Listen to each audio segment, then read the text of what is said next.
Bom dia, boa tarde. Vamos começar então a nossa construção de hoje. Quem poderia vir do guardião do tempo para nós fazermos a nossa organização hoje? Nós temos 1 hora. O guardião do tempo é a pessoa que gesta o tempo, né, e nos ajuda a fazer a organização. Quem poderia assumir o guardião do tempo hoje? Nossa, quantas pessoas animadas para assumirem o guardião do tempo, não precisem brigar, tranquilo, tem, né, tem tempo para todas, para todos.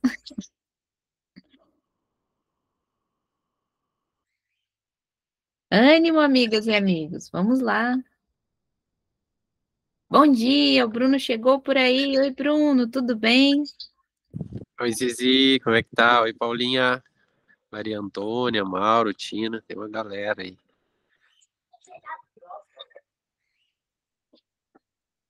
Então, estamos no momento de fazer o guardião do tempo, mas hoje o pessoal está um pouco caladinho, acho que é o frio que chegou. O calor chegou a Portugal.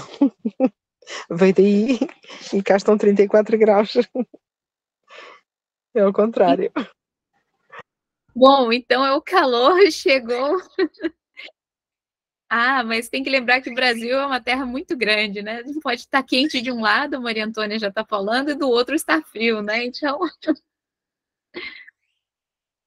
Mas, amigos, amigas, quem pode assumir o guardião do tempo? Eu vou estar assumindo, então. Hein? Bom, vou assumir o guardião do tempo, então. E o guardião das mãozinhas, quem pode assumir? Tina? Agradecida, Tina. Então, vamos começar. Eu acredito o amigo Zé está por aqui. Amigo Zé, bom dia, você está presente? Bom, vou aguardar um pouquinho. Enquanto isso, eu gostaria de fazer um informativo. No núcleo documental, que tem a ligação no Telegram, os materiais da avaliação já estão lá. Então, vou pedir, por favor, para vocês darem uma olhadinha lá, que tem os materiais referenciais de avaliação, tá bom? Que o amigo Zé tinha colocado na última reunião, que não foi possível repassar a gravação, porque estava com uma dificuldade, mas nessa reunião nós vamos estar falando sobre essa questão da avaliação, tá bom? Amigo Zé, bom dia, Ludmila. Bom dia. Então, os materiais de avaliação, eles poderão ser utilizados quando for oportuno. Né? Só mandei uma parte muito pequena, porque é muita coisa e só faz sentido contextualizar. Portanto, eu enviei aquilo que eu penso que pode ser útil de modo geral. E eu tenho para proposta que nós façamos no mês de junho um mês de avaliação, mas da avaliação desta formação. Que todos possam apresentar as evidências de aprendizagem que produziram, de preferência depois de as colocar em sala de aula virtual, a que tenhamos acesso, mas que seja aquele momento de eu bem gostava lá na ponte, quando as crianças faziam as comunicações. Como esta formação é isomórfica, que nós também façamos as nossas comunicações. Quando cumprimos um roteiro de estudo e passamos da informação para a produção de currículo, nós partilhamos esse conhecimento, esse saber, através da apresentação de evidências de aprendizagem aos restantes membros da comunidade. Neste caso, uma comunidade virtual. Mas também podem fazê-lo localmente, é evidente.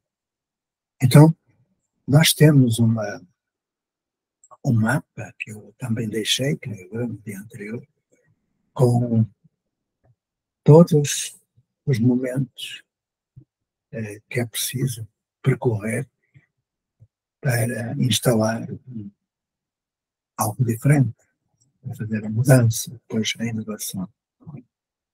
Não sei se tem aí à mão isso, poderemos enviar de novo. E quem tiver evidência de aprendizagem em cada um desses itens, mostra e nós comentaremos. É essa a proposta que eu faço para este mês. É o momento de uma avaliação mais ou menos final, sim. A partir de setembro será outro modo. Mas depois falarei sobre isso, se me deixarem. Não.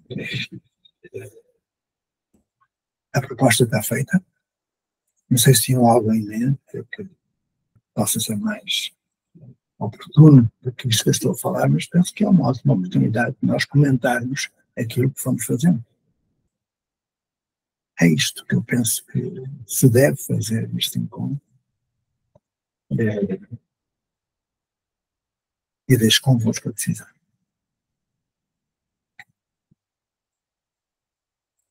Eu irei enviar-vos um planejamento, uma planificação para julho e agosto e até setembro um pouco. Mas isto fica para mais adiante. Eu gostaria de ver o que é que fizeram, por exemplo, quem constituiu um núcleo do projeto. Quer pronunciar-se, quer falar das dificuldades, quer falar quem o compõe, onde funciona, tudo isso que é o núcleo do projeto. Percebe? É uma evidência da aprendizagem. Quem conseguiu fazer a instalação de dispositivos poderá falar sobre como fez, quais aqueles dispositivos que utilizou, como foi que os educandos, aprendizes, reagiram, se foi útil. Percebem? Se alguém fez um acordo de convivência, que diga como ocorreu, que apresente resultados, são evidências de aprendizagem. Se forem comentadas, não são, à partida, têm que ser faladas, não é? Já agora, Beia Sábio, que tem uma pessoa de São Pedro da Aldeia que quer falar contigo, só que eu não encontro o teu endereço. Se puderes enviar-me um e-mail de novo para eu ver, eu aproveito quando vejo as pessoas. Está tudo tão calado, ou do frio ou do calor, não é? Há bocadinho estão a falar. Então, eu posso dizer mais alguma coisa. Eu estou a fazer reuniões, fiz com Portugal, hoje vai ser com o Brasil. E a partir de junho, eu vou negociar alguma autonomia. Ontem estivemos em Maricá e ficou uma pessoa encarregada de continuar a acompanhar aquele projeto. E essa pessoa vai criar o quê? Um núcleo de projeto, uma coordenação de projeto, bem, tudo o que é preciso. A cartinha de hoje, não sei se a Tina já publicou, sim ou não? Ainda não, pronto. Ela termina exatamente dessa forma. Eu vou perguntar quem quer fazer parte de um corpo de formadores para acompanhar cada qual um projeto e acompanhar outros. Esta é uma ideia já peregrina, porque a partir de dezembro, como já vos disse, passarei para uma outra função. E a Maria Antônia está aí prontinha para falar. Maria Antônia, pode falar. Oi, bom dia. Obrigada a todos. Obrigada, professor. Pois então, já que nós estamos sendo convidados a falarmos sobre avaliações ou avaliação, eu queria colocar uma proposta que eu fiz para os meus alunos no semestre passado. Estavam reclamando. Teve um dia, um momento que eles abriram a conversa para reclamar da condição deles de estudante, vou falar que eu não trabalho com a educação infantil, é com a educação, com a formação de professores, né? E aí eles estavam reclamando porque o Centro de Ciências Humanas, lá da universidade que eu trabalho, fica distante do centro maior, e eles começaram a reclamar de transporte, começaram a reclamar. Na verdade, eu que comecei a reclamação, porque assim, incomodada com eles chegando muito tarde. Aí eles começaram a dizer os motivos, que tem relação com o transporte, tem relação com o jantar deles, porque para eles fica mais, eles jantam, para eles jantarem e irem para o CCH, eles demoram mais, pegam os últimos ônibus, enfim. Aí nós começamos a falar sobre os problemas dessa condição de universitário que eles têm, e o que é que poderia ser mudado, né? E etc. E aí eu propus, a partir da realidade que eles têm, pensar numa realidade na escola, já que é uma relação, já que a disciplina propõe estágio, e juntando um monte de problemas, juntando a questão deles com a questão do que nós estávamos discutindo, que era o PPP. Chegamos à conclusão de que os estudantes não conseguem fazer o projeto, quer dizer, que os professores não conseguem trabalhar o projeto pedagógico e ficam na dependência da coordenação nesse sentido, porque também a universidade, quer dizer, o curso de formação não trabalha isso. O que é um projeto pedagógico, quais são os parâmetros, quais são os problemas, quais são as questões que precisam entrar num projeto pedagógico. E aí eu pedi para eles pensarem, a partir da proposta deles, que mudança podia ser feita no curso que eles fazem, para que os problemas deles fossem absorvidos, ou melhor dizendo, fossem problematizados, fossem resolvidos, fossem levados para uma instância interna ou externa, para uma solução, para eles terem uma formação melhor, já que é um curso noturno, e já se caracteriza com todos os problemas de um curso noturno, mas, de todo modo, eles precisavam ter uma melhor condição, e também, nesse sentido, pensar em escola, quais os problemas que interferiam na formação escolar. E aí foi bem legal, assim, a ideia deles pensarem em um projeto pedagógico, mas eu percebi que a minha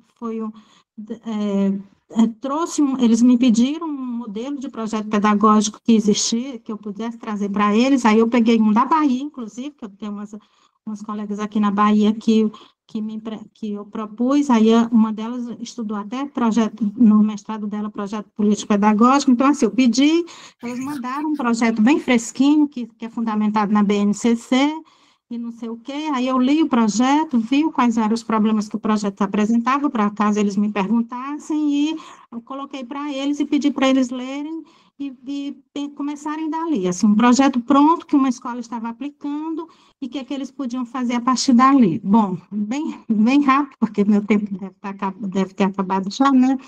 Bom, eu percebi que eles não estavam prontos para isso. Primeiro que eles leram o projeto, mas eles não conseguiram identificar quais eram os problemas que o PPQ apresentava em relação a essa BNCC, que, na verdade, não apresentava nenhuma crítica à BNCC, apenas trazia alguns parâmetros que a BNCC apresenta, e eles não estavam prontos para pensar a escola dessa forma, porque eles não tinham a experiência da escola, né? Eles só tinham as leituras da universidade. Então, assim, é só para dizer uma ideia que me ocorreu e dos erros que eu cometi e do que eu percebi das dificuldades que os estudantes tinham a partir dali. Não era uma turma já de estágio para a regência, é uma turma de estágio só de observação, de pesquisa, e, portanto, eles não tinham ainda essa experiência de docência, eles tinham experiência apenas de alunos, e eles não conseguiam ver esses problemas da escola, do chão da escola, como professores, eles só conseguiam ver os problemas como alunos mesmo, né? E, de todo modo, foi o de sempre. Eles não conseguiram, a maioria, acho que só uma pessoa propôs o projeto, o restante fez em forma de relatório, trazendo o problema da escola e o problema deles, etc. Enfim, eu não sei se eu não soube também me explicar, provavelmente não, porque eu percebi que eles não estavam maduros para isso, resumindo, né? Eles fizeram leituras, fizeram a leitura do outro projeto, mas eles não conseguiram apresentar nenhuma proposta, que era a ideia, não é? Deles apresentarem propostas, que conteúdos da realidade deles, resumindo, eles podiam levar para um projeto pedagógico. e eles eles travaram aí a ideia, uma renovação a partir daí, a partir de problemas da existência, de problemas do cotidiano, de reflexões que podiam ser levadas, obrigada, já vou encerrar, de reflexões que podiam ser levadas com um projeto pedagógico, eles não conseguiram, eles não conseguem ver isso como um conteúdo a ser trabalhado pelo professor, resumindo, ou pela professora, resumindo, é isso. Eu não sei se eu fui clara com essa avaliação que eu tentei fazer da turma. Obrigada. Então, trata-se de formação de adultos, não é? Formação de profissionais de desenvolvimento humano, curso noturno, que vão ser educadores de infância, é isso? Educadores como vós dizer, infantis? É, Maria Antônia? Eles são o curso, a formação, quer dizer, para o ensino fundamental 2, como se diz aqui, não é a partir do sexto ano. Do ensino do sexto ano e ensino médio. Eles não trabalham com a educação infantil, muito eventualmente, só como auxiliares, porque aqui é a pedagogia mesmo que assume até o 5º ano, não é? Bom, eu estive em instituições de formação inicial e lidei com alunos que também estavam a ser preparados, mal preparados, para todo o fundamental e médio, ou seja, em Portugal, para todo o básico e secundário. E eu trabalhava em 2 lugares, uma escola superior de educação, que os preparava para o ensino básico, para os 3 ciclos, mas também estive noutra experiência em que era preparação para o secundário, o ensino médio. E a questão do projeto político-pedagógico surgiu quando eu trabalhei com as orientadoras de estágio. E aquilo que eu fiz foi criar roteiros de estudo. Roteiros de estudo para os jovens formandos e para os professores e orientadores de estágio. A primeira pergunta foi para todos numa aula, eu também dava aula, foi o que é que diz no projeto político-pedagógico da escola onde vós estáis a estagiar, o que é que diz relativamente, já não lembro o que é que foi relativamente, mas imaginemos em relação à avaliação. Ficaram todos a olhar uns para os outros, a olhar para mim, ninguém abriu a boca. Ou seja, quando eles abriram a boca foi para dizer que ainda não tinham lido o projeto. Não sabia onde estava, o projeto está com a direção, o projeto, a professora de estágio não sabe onde é que está o projeto, o projeto está a ser, como é que se diz, constituído, porque já acabou a vigência e tal. Ou seja, a primeira pergunta do roteiro de estudo é esta: por que é que há um projeto educativo ou um projeto político-pedagógico no Brasil? Porquê? É uma pergunta muito simples. Tu poderás dirigir-lhes. Segundo, que elementos possuem em cada um dos lugares onde eles estão para fazer um projeto educativo ou político-pedagógico? Que elementos? Fizeram um levantamento de situação, conhecem o lugar, conhecem as pessoas, conhecem as necessidades, conhecem o potencial educativo da comunidade, os lugares com potencial educativo. Tu perguntas para um roteiro. Depois perguntei qual é legalmente a fundamentação da existência de um projeto educativo ou projeto político ou pedagógico. Por que é que existe? Bom, eu fui fazendo perguntas. Para surpresa nossa, as professoras de estágio não sabiam responder. Ou então respondiam que quem fez o projeto foi uma senhora da universidade e eles adotaram aquele projeto. Algumas vezes diziam que tinha sido uma equipe dentro da escola. E aqueles jovens formandos tomaram consciência de que não deveriam fazer um projeto político-pedagógico segundo a BNCC. É aqui que eu quero chegar. Porque a Base Nacional, isto estou a falar do Brasil agora, né? Então tem que estar sempre com um bailout cá. Porque a Base Nacional Curricular Comum tem uma introdução maravilhosa, é um poema, fala de educação integral, fala de sujeito de aprendizagem, fala de educação inclusiva, fala de tudo. É uma maravilha, eu adoro. Mas a base não é a introdução. A base é a base. E a base está construída segundo critérios de natureza administrativa, burocrática e instrumental, dentro do paradigma da instrução. Vamos lá. Todos os projetos político-pedagógicos, projetos educativos que eu já li, citam muito os Piaget, os Vygotsky da vida, citam. E todos eles não estão ligados ao paradigma da instrução. Portanto, há aqui uma contradição básica. Mas não vais dizer isto aos jovens. Resumindo, isso que tu contaste é uma evidência de aprendizagem. Efetivamente é. Tu aprendeste realmente que isso que eles fazem não deve ser feito. E, portanto, agora um currículo, ou melhor, um roteiro de estudo para nós, agora aqui. Não é só para Maria Antônia, é para todos. É para todos. Cá vamos nós no isomorfismo. Independentemente da instituição em que nós estejamos, numa faculdade, numa escola de primeiro fundamental, ou primeiro de ensino básico, ou numa escola secundária, ensino médio, onde quer que nós estejamos, e acontece a formação de profissionais de desenvolvimento humano, professores, psicólogos, sociólogos, essa coisa toda. O roteiro de estudo que eu tenho para vós, e também para pais, educadores, porque eu vou falar de comunidade. Portanto, na comunidade não são só os professores que são educadores. Primeira pergunta. Para que é que eu vou fazer um projeto político-pedagógico? Para que é que eu vou fazer um projeto educativo? Para quê? O que é que eu tenho de fazer? Está na lei. Bom, essa vai ser a primeira resposta. Porque está na lei, ok. E aí eu faço outra pergunta. Porquê é que está na lei? Porquê é que está na lei? Ok? A segunda pergunta é: quais os elementos que deve conter um projeto educativo, um projeto político-pedagógico? Estou a passar um roteiro de estudo para todo mundo, toda a gente estudar, descobrir. Eu vou cobrar isso na próxima. Vou perguntar. É assim. Tenho uma semana inteira para responder. Terceira pergunta. O projeto é construído, é elaborado por quem? Antes eu perguntei o que é que deve conter. E deve ser elaborado por quem? Quarta pergunta. Conhecem alguma escola onde o projeto escrito seja posto em prática? Esta é uma pergunta muito direta.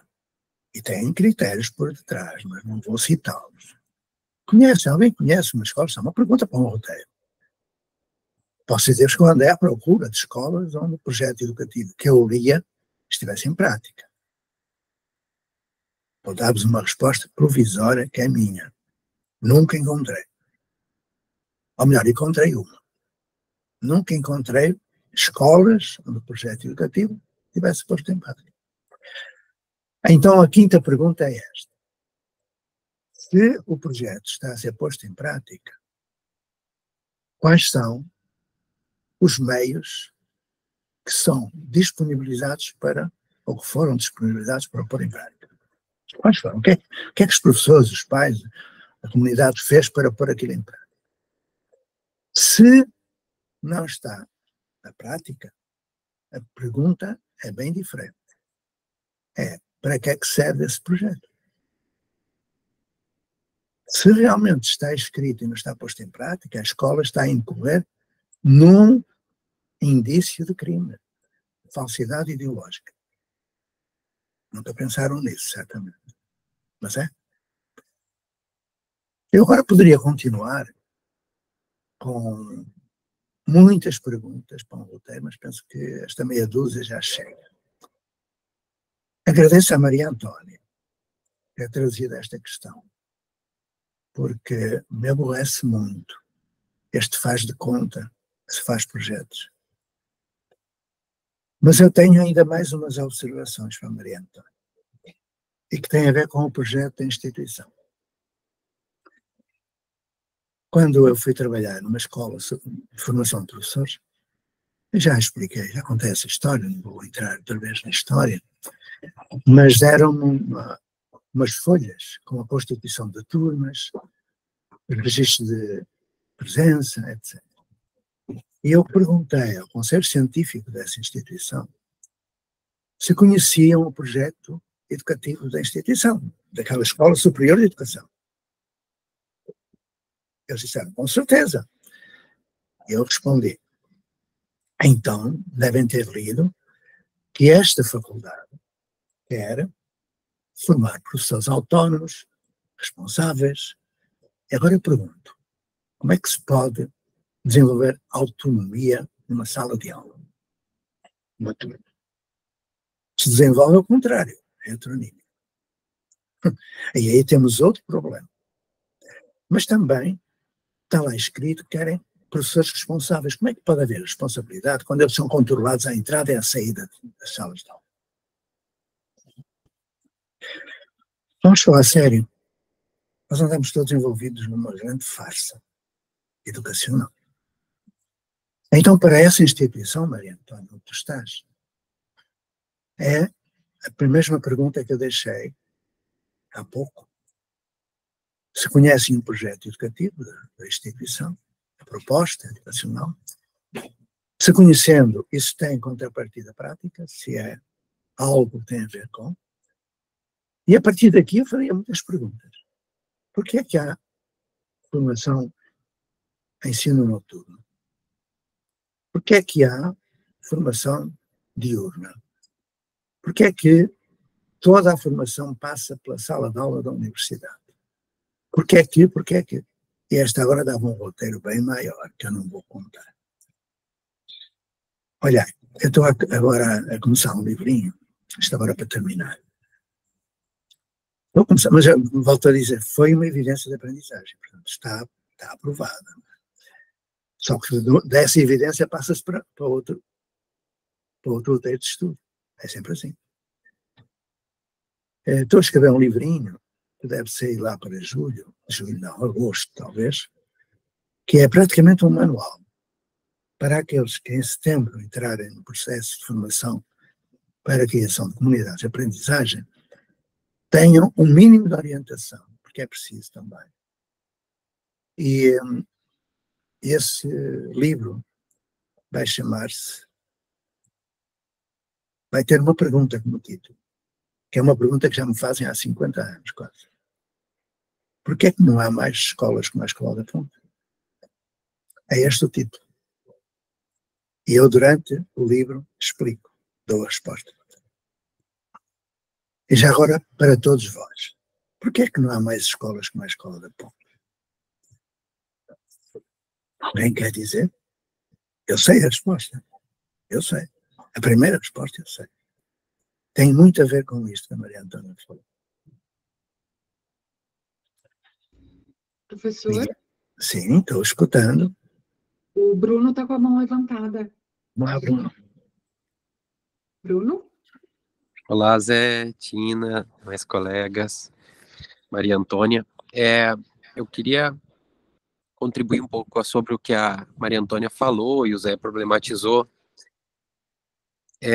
Porque essa dificuldade, né, que tem tu chegar numa turma de graduação e trabalhar com um projeto político-pedagógico e não sentir que há essa compreensão, esse engajamento, essa visão que vai além, né? E a gente tem refletido, inclusive, nas lives de quarta, né? A gente tem trabalhado desde a última e vai seguindo uma série nas lives sobre a formação de professores.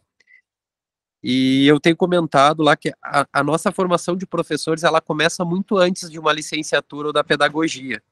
Ela começa na nossa própria experiência enquanto aluno, enquanto ser humano alunizado por essa cultura. Então a gente passa 13 anos sendo aluno. E o que o aluno faz? O aluno não faz nada, o aluno ele é ensinado.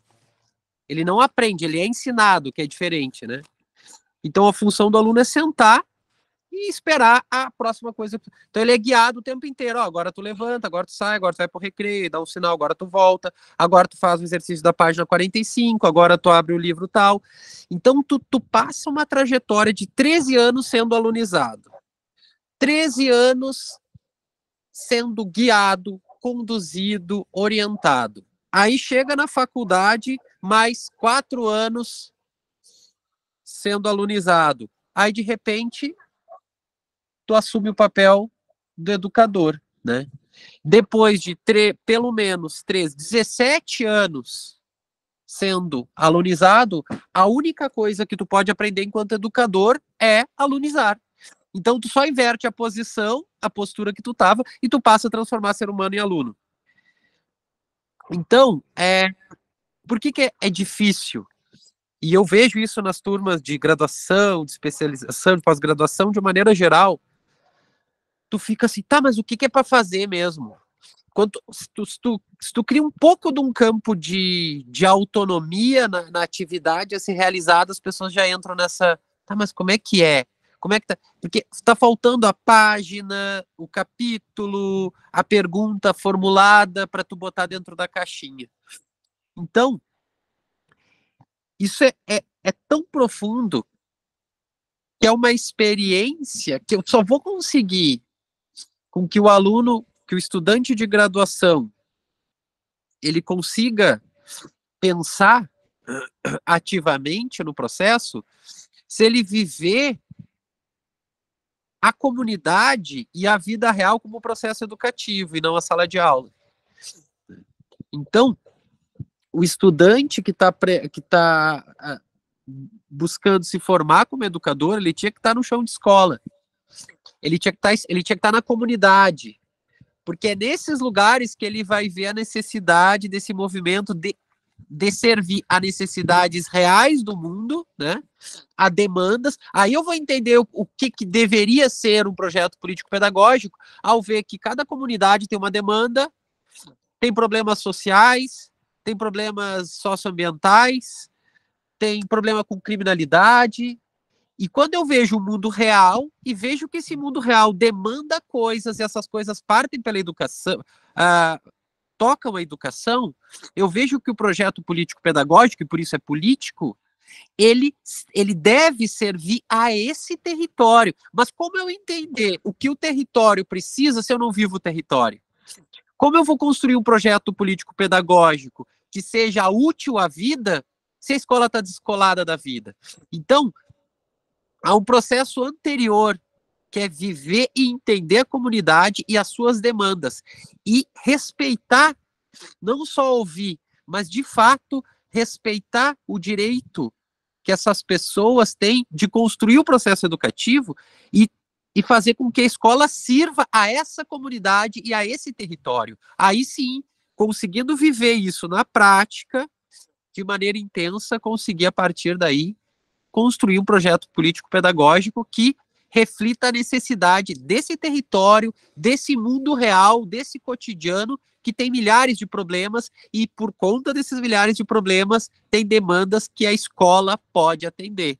Mas ela tem que parar, sim, ela tem que parar de servir a currículos externos, currículos importados, sei lá da onde, pelos intelectuais e burocratas sentados numa torre de marfim, e passar a servir a comunidade, servir às pessoas e ao território.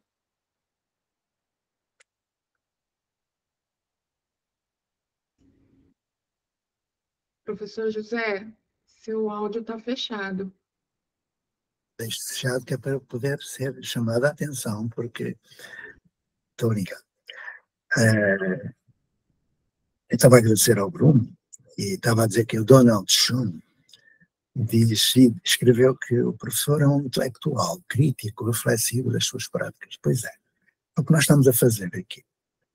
Mas se o professor fosse efetivamente um intelectual, não um intelectual teoricista, como disse o Bruno, lá na Torre de Marfim, escrever aquilo que lhe apetece, mas um intelectual que reflita sobre a sua prática. Porque se a pessoa reflete sobre a sua prática, das duas uma, ou chora ou desiste.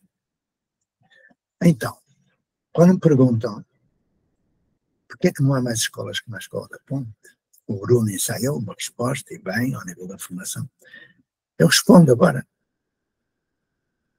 Aliás, estes 10 minutos agora últimos não são a regra, não é? São uma exceção, porque quando eu faço uma pergunta não é para resposta imediata, é para ir procurar a informação, para ir procurar e depois trazer. Mas agora, provocatoriamente, eu fiz a pergunta porque a resposta é muito simples. Quando me perguntam porque é que não há mais escolas, como a escola da Ponta, eu respondo, por tua causa, e ponto. É por tua causa, tu, olha, tu. É por causa de cada um de nós. Por que é que não há mais escolas como a escola da Ponta? É porque a culpa é tua. A questão é mesmo esta, não é? E eu, se disser isto a vós não ficais zangados comigo, mas se eu disser isto a uma pessoa de outra maneira, eu pergunto a um professor como é que ele trabalha, ou melhor, um dador de aula. Ele responde que dá aula, muito bem. Foi para isso que ele foi condicionado, como disse o Bruno. É um aluno, passa de aluno para aluno, professor. E depois eu pergunto, e consegue ensinar tudo a todos? Eles dizem que não, claro. E a terceira pergunta é mortal. E vais continuar a fazer isso? Por que é que não há mais escolas da Ponta? Porque as pessoas não tomam uma decisão ética. Não tomam. Não estou a falar de vós. Não estou a falar de nós.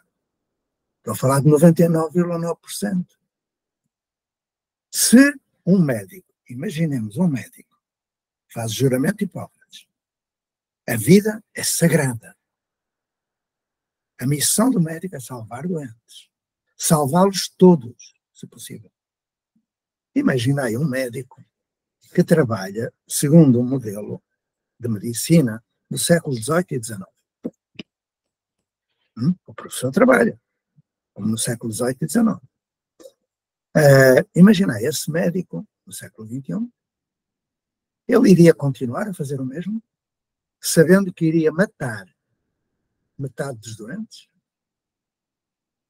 O professor não mata fisicamente, também mata, também, mas isso é outra história, que não vale a pena agora trazer para aqui. Mata outra coisa, que é bem mais preciosa. Nós nascemos omnívoros, não nascemos humanizados. E a escola que nós temos, do século XVIII e XIX, ela desumaniza. Ela reproduz um modelo social de desumanização. E, portanto, o professor mata muitos destinos. Muitos destinos. O professor não, o dador de aula. Aliás, é uma expressão que eu agora utilizo muito neste livrinho. Só para chatear as pessoas, não é, que vão ler. Não é? Mas as que vão ler também não se chateiam, porque não tem nada a ver convosco. Meus amigos, minhas amigas, essa evidência de aprendizagem põe-nos a refletir, põe-nos a pensar, que é isso que é preciso. Uma das coisas que eu mais gostava de fazer quando eu estava na Ponte era a atividade da aula direta. A aula direta era pedida pelos alunos. Havia um cestinho lá, um cesto, onde as crianças colocavam o chamado texto livre, de Freinet, uma ideia de Freinet.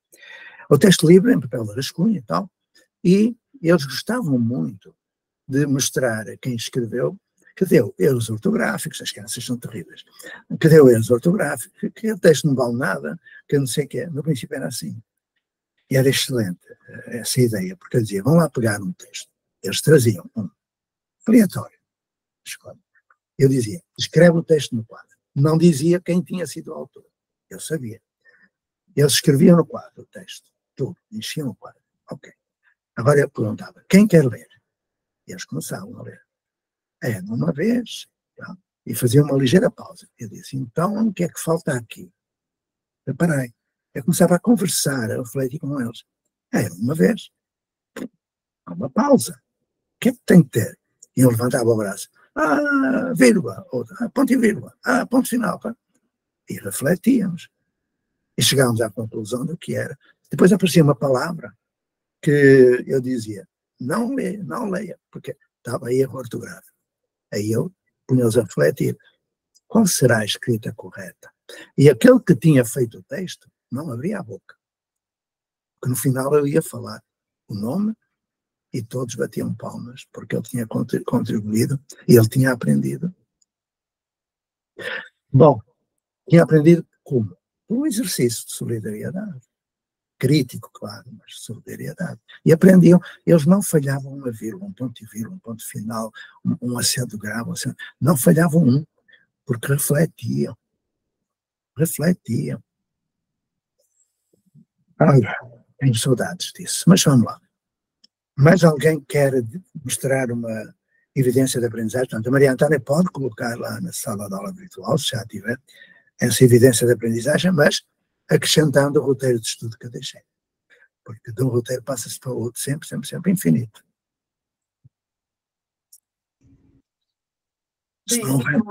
Mas a Antônia está com a mãozinha levantada. Coragem. Queria só colocar uma questão que é da complexidade disso tudo, né? Porque do jeito que a gente fala, essa teoria, que eu vou chamar de teoria, que o professor Bruno, essas teorias que são levantadas aqui a partir das reflexões que os professores trazem, que inclusive já na prática, teoria posta em prática, do professor José, do Bruno, enfim, de todos vocês que estão nessa caminhada já há algum tempo, eu diria que ela precisa ser complexificada. Eu vou lembrar que estou lembrando aqui de Morin, porque hoje pela manhã eu estava lendo as questões dele a respeito porque eu estou precisando aqui por uma questão. Aí eu fiquei lembrando, tentando associar, por que eu estou associando? Por que eu estou dizendo isso? Porque é muito simples dizer para um estudante de graduação, um estudante se passou no vestibular, aí no nosso caso aqui ainda é vestibular, eles fazem ENEM, mas para outras coisas, mas quem quer entrar na UFA faz vestibular. Aí faz vestibular, e quando chegar aqui a gente dizer assim, olha, vocês estão no curso de formação de professores, cada um vai voltar para a sua comunidade, pesquisar lá sobre essa comunidade, investigar tudo que pode e voltar para nós, para trazer coisas assim para nós, e etc. Inclusive, eu faço isso em outras possibilidades. Estou desenvolvendo até um projeto que chama Observatório dos Municípios, tentando colocar isso, porque tudo a gente tem que colocar em projeto, porque a universidade cobra isso da gente, né? Então, assim, mas voltando, é muito fácil dizer isso, entende? Para um estudante dizer isso. Nós estamos falando de dezenas de municípios. Entende? Precisava de um professor para cada município, pelo menos, para cada aluno. Porque, veja bem, nós estamos falando de dezenas de municípios que adentram nossa sala de aula, numa só noite, e que ficam ali trazendo os problemas de cada município, de cada situação que eles trazem, dos problemas deles. Então, assim, voltá-los e trazê-los para nós, isso para nós, assim, parece cômodo, porque eu vou ouvir, o que eu vou fazer com isso, não é? Essa ideia do que fazer com isso, com o que eles trazem para nós, foi que daí eu pensei, poxa, então vamos fazer vamos colocar isso como observatório dos municípios, para a gente ter o que dizer desses municípios, porque, inclusive, as informações que a gente tem dos municípios é só o que eles têm, porque os municípios não se unem. No máximo, algum criou um blog, alguém do município desses tem um blog, tem alguma coisa, a prefeitura tem informações, mas a gente não sabe muito sobre esses municípios mesmo. Na verdade, é uma formação mesmo muito precária nesse sentido que vocês estão colocando, né? Ela fica muito a nível da teoria mesmo, do que se tem que aprender, no meu caso, como historiador, mas em relação a esse chão, o qual ele vai enfrentar, realmente a gente não tem. Mas aí, eu faço isso, né? Eu volto o estudante, boto ele lá para pesquisar o que ele já sabe muitas vezes, o que ele vivencia muitas vezes, porque são estudantes de periferia, são estudantes que vivem nos bairros sofrendo as violências e os problemas todos, ou então não moram num sítio, boa parte deles moram em sítios, moram em lugares. Tem um estudante uma vez chegou para mim para dizer, Maria Antônia, o salário que entra dentro da minha casa, aliás, não foi só um, mas eu sempre lembro deste que me falou isso. O salário que entra na minha casa é o salário mínimo da minha avó da aposentadoria. E aí a gente vive disso. E aí ele justificando porque que ele não tinha adquirido os materiais. Eu passei a dar os materiais a esse estudante. Então, assim, essa realidade que boa parte a gente já conhece, que boa parte entra na universidade, realmente não se transforma em currículo, não se transforma em conteúdo, em disciplina, isso é verdade. Mas, assim, aí dizer isso para a gente não é tão simples, porque, veja bem, eles vêm para a universidade querem desse outro lado. querem dessa fantasia da intelectualidade, da leitura, do grande que está lá fora, que eles não têm que eles não têm para eles, entende? Então, assim, não é tão simples. Vamos nos lembrar de quando nós estivemos na universidade, o que é que a gente buscou lá, tá bom? Então, assim, eu penso que está muito no campo da teoria, o que vocês dizem, do que numa prática, propriamente dito, né? Eu acho que vocês têm que ver esse outro lado de vocês também. Obrigada. Olha, bem, Antônia, eu não sou um teórico, eu sou um praxeológico. É prática com teoria, ok? Eu abomino os teóricos teoricistas, não gosto nada. Também não gosto dos praticistas. Eu procuro ser uma pessoa, como qualquer outra, que é coerente entre o que pensa, o que escreve e o que faz. Só isso. Isso chama-se praxeologia, praxis. Quanto à dificuldade, eu sei que é difícil, Maria Antônia, como eu sei. Por isso é que este livrinho também fala dos obstáculos, mas fala sobretudo das possibilidades. O grande problema, o principal problema, é a universidade. Quando ela se separa da igreja, né, em Bolonha, quando ela se separa, ela herda todos os vícios de uma igreja, de uma seita. Todos. A hierarquia, né? Não é teocentrismo, mas é o reito. E depois, não vou falar. A segmentação cartesiana, blá, blá, blá. Nós temos isso nos manuais. Quando eu falo, quando eu concordo contigo, eu discordo. Por quê? Tu dizes, e muito bem, que a tua faculdade recebe jovens de muitos municípios. Isso é comum. Mas certamente que há jovens do teu município que vão para outros municípios também. Não é? Por quê? Porque há um exame de acesso à universidade que é ilegal. O Enem, essas provas todas, o vestibular e tal. Porque há uma ideia de que é um ensino superior. Eu pergunto em quê? Toda essa ideia de hierarquia, toda essa ideia de que a escola é o prédio, neste caso é um campus universitário, onde as pessoas todas têm de ir, isso é do século XVIII e XIX. É das casernas francesas, né, e prussianas. Um dia, pronto, já acabei a história, um dia pediram para eu participar na criação de um Instituto Federal. E eu disse, tá bom, vamos lá, então. O que é que eles me disseram? Bom, vamos então ver como é que vai ser o Instituto. Disse, o Instituto são as pessoas. Não, professor, como é que vai ser o campus? Qual campus? Qual campus? E ainda não havia uma internet muito boa, isto foi, enfim, no princípio deste século, no Brasil. Eu disse, não, claro que é preciso alguns prédios, mas prédios simples, uma biblioteca, um pequeno laboratório, porque há laboratórios nos lugares onde as pessoas vivem, etc. Dei-lhes a entender que era preciso talvez um refeitório, se as pessoas não pudessem comer em casa, se elas estivessem na sua comunidade, comiam em casa, não sabia. Bom, eu tive uma reunião e deixei aquilo que eu entendia que deveria ser. Cada formando vive na sua cidade, na sua vila, na sua aldeia, no seu município. E não tem que ir para lado nenhum. Quem disse? Tem de ir. O que ele tem é de se juntar com outros da mesma cidade, da mesma aldeia, do mesmo município, juntar-se com outros e construir um currículo.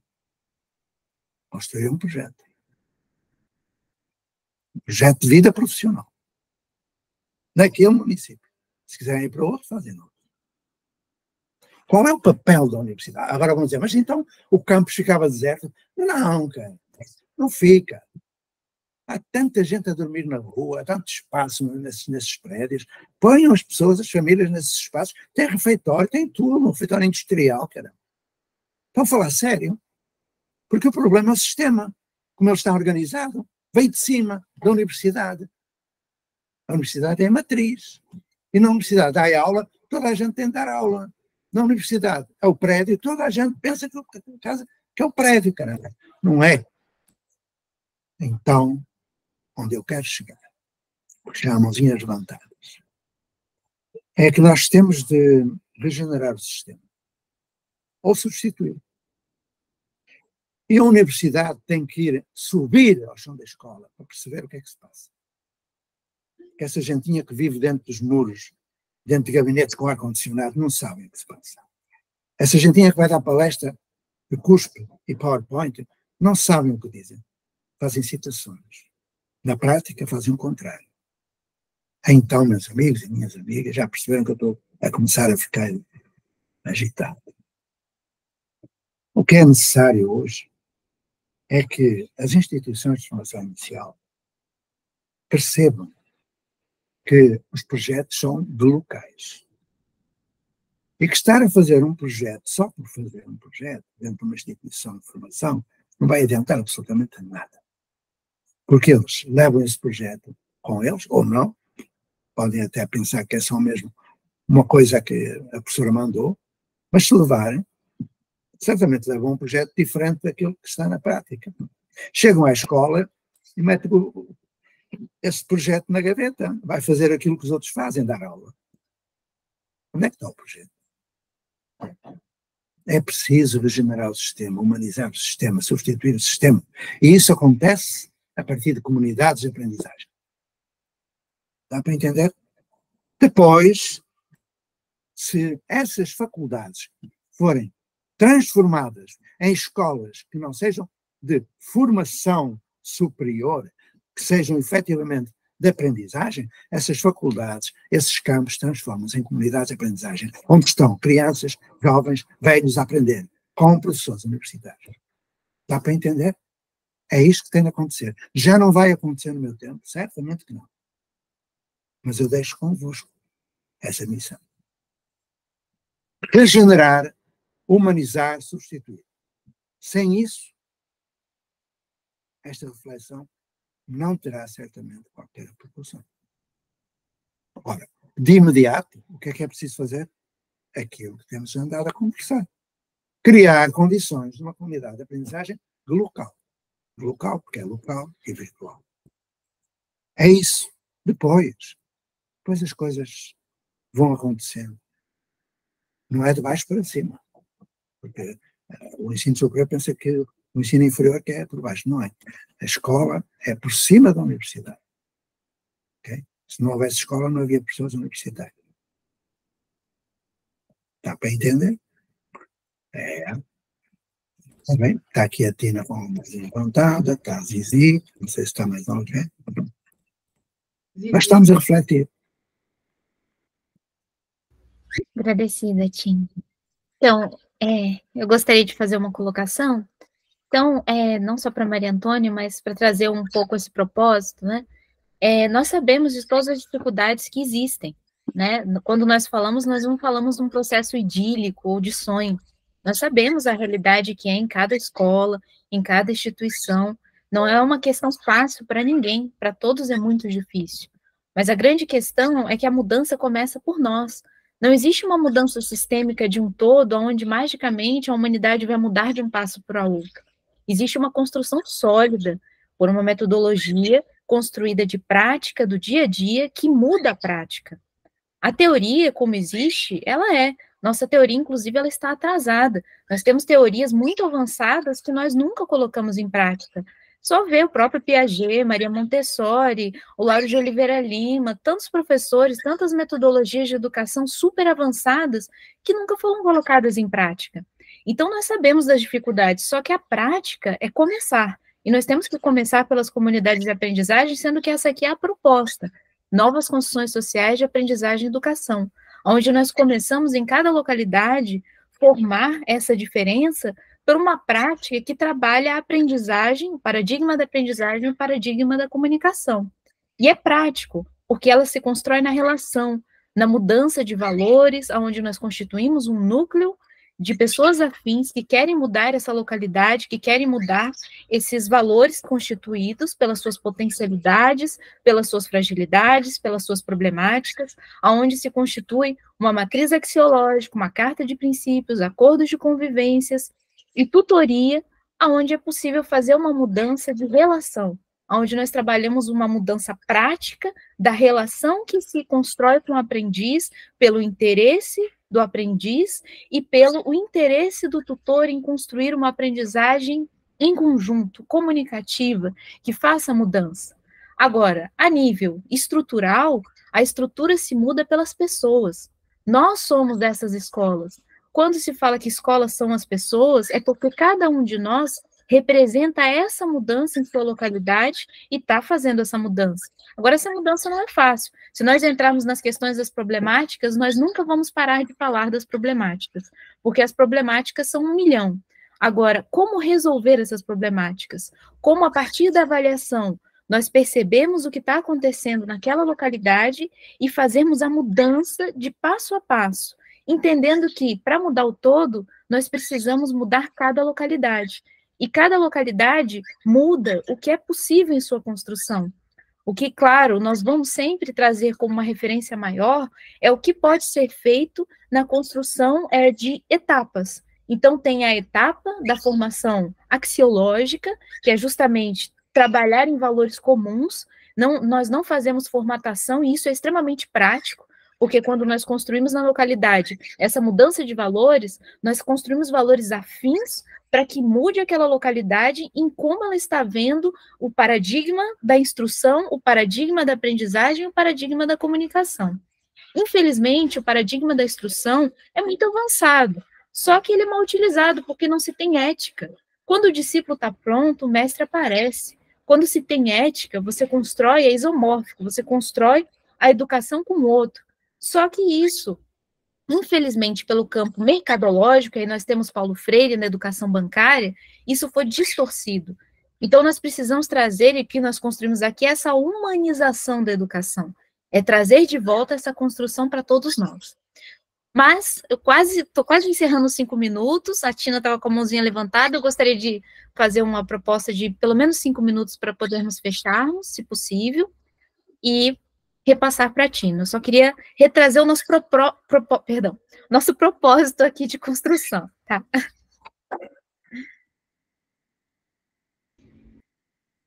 Bom, eu vou tentar falar rapidinho.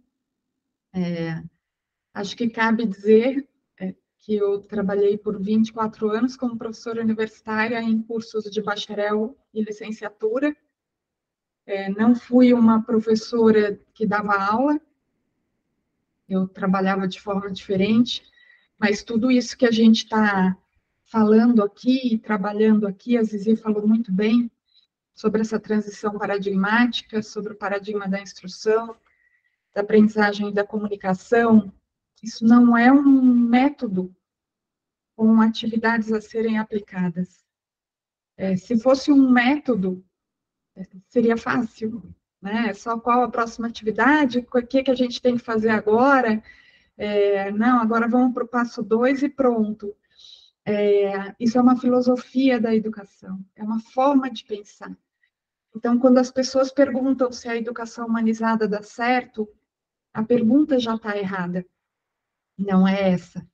É como que isso vai mudar em mim e como que eu vou fazer isso ser diferente para fora. E eu posso dizer tranquilamente, os meus alunos vinham todos de escola pública, não 100%, mas uns 98% vinham de escola pública. Eles vinham bem alunizados, como falou o Bruno.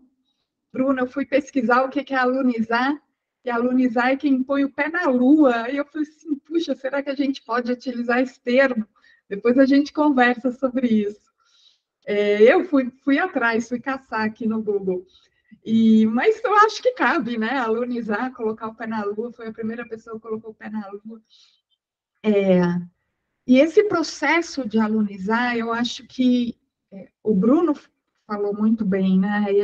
Ele transforma o ser humano, que quem já me ouviu sabe, eu falo bastante, né? A criança, ela nasce curiosa, investigadora, pesquisadora, exploradora, ela quer saber tudo, é um pacote de porquês, ela quer fazer pergunta, aí entra na escola. E com o tempo, esse processo de alunizar, ele vai percebendo que, né, tem o Pinóquio às Avessas, um livrinho do Rubem Alves que eu gosto muito, que com o tempo ele não tem que fazer mais perguntas. Ali não é lugar dele fazer perguntas, ali é lugar dele decorar respostas. Então, esses 13 anos que o próprio Rubem Alves chama de moedor de carne, coloca para as universidades um ser humano que já virou bagaço. Ele não faz mais perguntas. E aí, quando a gente fala em uma educação de autonomia e pela cidadania, de quem? De bagaço? E eu pegava esses alunos alunizados que queriam que eu desse aula e que mantivesse o controle, e o controle é o oposto da autonomia. Quando você tem um ambiente com muito controle, certamente você tem do outro lado da balança alguém com pouquíssima autonomia e pouquíssima maturidade, né? Eu acho que a balança, na realidade, é controle e maturidade, e a maturidade reflete na autonomia com responsabilidade. Então, para as universidades, enquanto o professor tiver o controle, o aluno vai ser subserviente.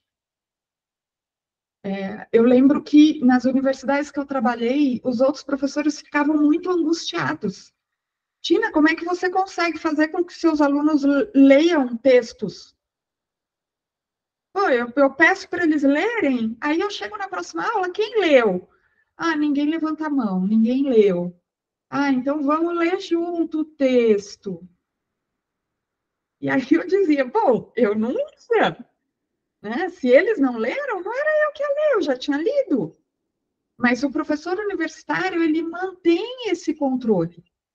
E aí esse controle faz com que esse aluno continue tendo essa postura passiva, subserviente, obediente, o que é para eu aprender agora, o que é para eu fazer agora, onde é a página que eu tenho que ler, fazer, e aí o ambiente não se torna um ambiente de autonomia, e sim de heteronomia. Bom, é isso, Zizi. Eu ainda deixo 1 minuto aí para você. O Zé está com a mão levantada. É rápido mesmo. Não digo que é rápido, mais meia hora, não estou brincando. Bom, é mesmo rápido. Alunado, que é o termo, digamos, castelhano, ou alumno, né? Já está aí dito que é aquele que não é iluminado. Né? Alunizar realmente coincide com o pé na luna. Alunizar é como aterrar. Mas poderemos pensar num termo qualquer para caracterizar exatamente esse processo de criação de dependência e formalismo. Eu, como vos disse, estou a escrever um livrinho que passa por aquilo tudo que foi aqui discutido durante estes anos todos, sábados de manhã.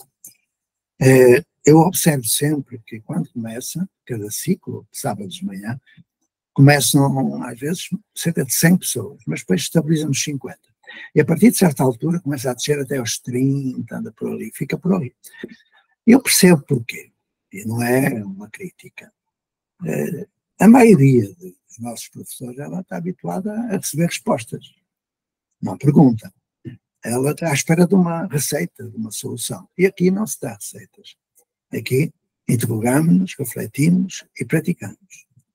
Então, eu vos agradeço essa resiliência, porque se mantém ainda aqui, mas devo lembrar que até meados de junho tereis de entregar aqueles documentos que eu já falei, não vou repetir, quer ao diretor da escola, ao diretor do agrupamento, ao presidente da República, seja quem for o imediato superior, compreende? Tem que entregar, porque a partir de final de junho a coisa vai ser diferente. E depois, quo leres o livrinho, é de perceber que nesse livrinho estáis vós todos. É um livro a muitas vozes, muitas vozes. Eu apenas estou a sintetizar e a dizer o que é preciso fazer. Aquilo é mesmo, não é um manual, é uma gramática. Ok? Muito obrigado por este bocadinho. Espero que no próximo dia, nós vamos ter 5 encontros este mês, e vamos utilizar os próximos 4, apresentando evidências de aprendizagem para que possamos, sobre elas, refletir e perceber se é de fazer ou não, se é possível de fazer, etc, etc. Muito obrigado e bom fim de semana para todos e todas. Logo às 5 da tarde, alguns vão estar numa reunião, portanto não se esqueçam dessa reunião. Não se esqueçais em Portugal. Tá bom? Tchau. Tchau, tchau, gente.